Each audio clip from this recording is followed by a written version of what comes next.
এই জায়গা থেকে একটু মানে প্লেয়ার লুজ করো, তার সাথে, সাথে রিভাইভটা দেওয়া যায়। মিফতার পরে আসবে রাশ। মিফতা এখানে গ্লুমেন্টার দিয়ে প্লেয়ারদেরকে একটু ডিলে করানোর চেষ্টা করতেছেন। M590 থাকবে, চিত্রকে নেওয়া হবে। নক ফ্লেভস অলরেডি এই জায়গা থেকে বেরিয়ে গিয়েছে। তো এখন মিফতা তুর্যকে নকডাউন করবেন। মিফতাকে এখন ক্লাসিক ওয়ার দিতে হবে। মিফতা কি পারবে যেখান থেকে হিরো হতে? মিফতার কাছে M590, মিফতা এখানে ঢুকবেন। ফার্স্ট শট কারেক্ট করেছে মিফতার সাইড থেকে।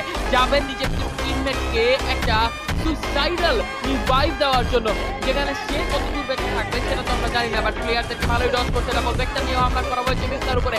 থাকবে হাতে M590 জাস্ট সি তিনজন প্লেয়ারকে জাস্ট আবার ঘোরানো হয়, যেমনই ঘোরানো হচ্ছে প্লেয়ারদেরকে। প্লেয়ার একটা সামনে আসবে, বাদকে করাবে না, ঠিক আমরা মিফতা সেট করেছিলেন। Perfect trap by Mifta. আরো একটা প্লেয়ারকে নক করবে Mifta. Mifta what a clutch, what a player ভাই। আরেকটা কাম অন, 16 কলা পূর্ণ হতে হবে।